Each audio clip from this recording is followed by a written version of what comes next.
Hello' guys, আজি মই আপোনালোকক দেখুৱাম অৰুণাচল প্ৰদেশ আৰু চিলাপথাৰ সীমান্তত থকা মালিনী থান। ঐতিহাসিক মঠ মন্দিৰ আছে, মই গোটেইখিনি দেখুৱাবলৈ চেষ্টা কৰিম, আহক। মালিনী থান হৈছে ধেমাজি জিলাৰ চিলাপথাৰ ওচৰত অৱস্থিত এক প্ৰাচীন পৌৰাণিক আৰু প্ৰত্নতান্ত্ৰিক স্থান, যি শক্তিপীঠ হিচাপে পৰিচিত, য'ত দেৱী পাৰ্বতী, মালিনী আৰু শিৱৰ উপাসনা কৰা হয়। জনশ্ৰুতি মতে শ্ৰীকৃষ্ণ আৰু ৰুক্মিণীয়ে ইয়াত বিয়া পাতিছিল আৰু পাৰ্বতীয়ে ফুল দি সেৱা কৰিছিল, যাৰ বাবে ইয়াৰ নাম মালিনী থান হ'ল।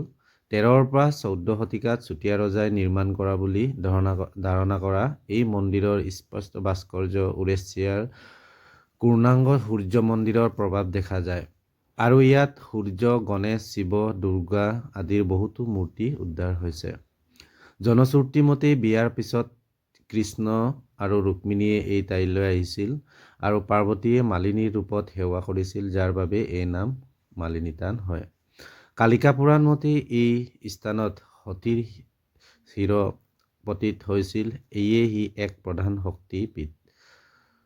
13ৰ পৰা 14 শতিকাত চুতীয়া ৰজাই নিৰ্মাণ কৰা বুলি অনুমান কৰা এই মালিনী থানখন পাল বংশৰ প্ৰভাৱো দেখা যায় বুলি কিছু বিশ্বাস কৰে।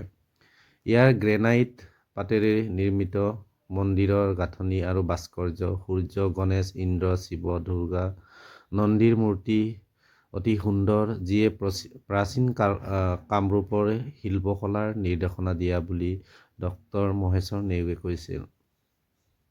মালিনী থানৰ কাষতে আছে মনোৰম আকাশীগংগাৰ ঝৰ্ণা।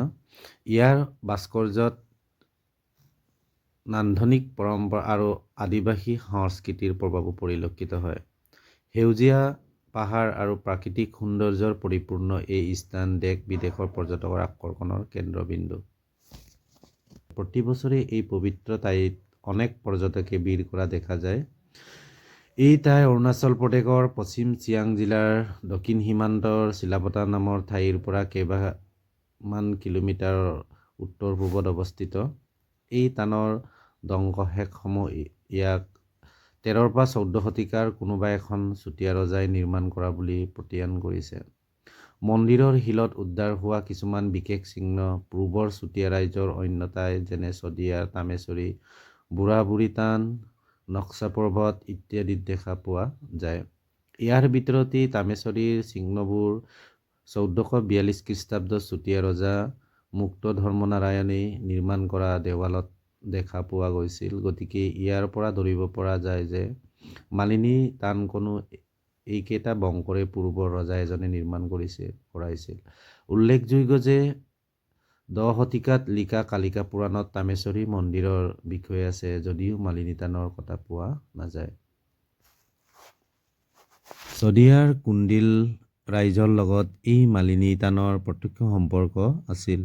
হৰিবংশ আৰু বিষ্ণু পুৰাণৰ মতে কুণ্ডিলৰ বৰ্তমান শদিয়া ৰজা ভীষ্মকৰ পৰমা সুন্দৰী কন্যা ৰুক্মিণীক ধাৰাসাৰ শ্ৰীকৃষ্ণই হৰণ কৰি নিয়ে। শিৱ-পাৰ্বতীয়ে এই কথা গম পাই এই থানৰ ঠাইতে এখন পুষ্পবনত তেওঁলোকক আদৰণি জনাবৰ বাবে অপেক্ষা কৰি থাকে। শ্ৰীকৃষ্ণও পাহাৰৰ ওপৰৰ দিব্য উপবনত হৰ পাৰ্বতীক দেখি ৰথ ৰখাই তেওঁলোকৰ ওচৰ চাপি আহিল। ফুলনিত মালা গাঁঠি থকা পাৰ্বতীক শ্ৰীকৃষ্ণই মালিনী দেৱী বুলি সম্বোধন কৰিলে। শিৱ-পাৰ্বতীৰ যত্নত কৃষ্ণ ৰুক্মিণীৰ বিবাহ কাৰ্য ইয়াতে সম্পন্ন হয়। বিবাহ কাৰ্যৰ আগমুহূৰ্ততে দুয়ো বৰ্তমানে 74 পৰা পাহাৰলৈ 600 মিটাৰমানৰ আগবাঢ়ি গ'লে পোৱা আকাশীগংগা নামৰ সৰু জলপ্ৰপাতটোত স্নান কৰি আহে। এইবাবে এই পুণ্যতান্ত্ৰিক পীঠখনৰ নাম মালিনী থান নামেৰে অভিহিত হয় বুলি কোনোৱে ক'ব খোজে। উল্লেখিত আকাশীগংগা পৰাই এখন কৰচুটা সৰু নৈ ওলাই পাহাৰৰ মাজেদি ভৈয়ামলৈ বৈ আহি প্ৰথমে গাই নদীত আৰু পিছত মালিনী থানৰ পৰে। এই আকাশীগংগা জলপ্ৰপাত 100 ফুটমান উচ্চতাত ৰুক্মিণী মন্দিৰ নামৰ এটা সৰু মন্দিৰ আছে। শ্ৰীকৃষ্ণ আৰু ৰুক্মিণীয়ে হেনো বিবাহ কাৰ্য সম্পন্ন কৰি এই ঠাইখনতে স্বামী স্ত্ৰী হিচাপে এৰাতি কটাইছিল। পিছদিনা পুনৰ আকাশীগংগাত স্নান কৰি দাৰাখাললৈ যাত্ৰা কৰিছিল। অৰুণাচল প্ৰদেশৰ পুৰাতান্ত্ৰিক জৰীপ বিভাগে চলোৱা খনন কাৰ্যত 3টা মন্দিৰৰ ধ্বংসাৱশেষ উদ্ধাৰ হয়। ইয়াৰে তৃতীয় মন্দিৰটোৰ মূল ভেটিত চালগন শিলৰ মালিনী থানৰ মূৰ্তি ভাস্কৰ্য আদিৰ বিষয়ে ভূপেন গগৈয়ে বিস্তাৰিতভাৱে বৰ্ণনা দিছে।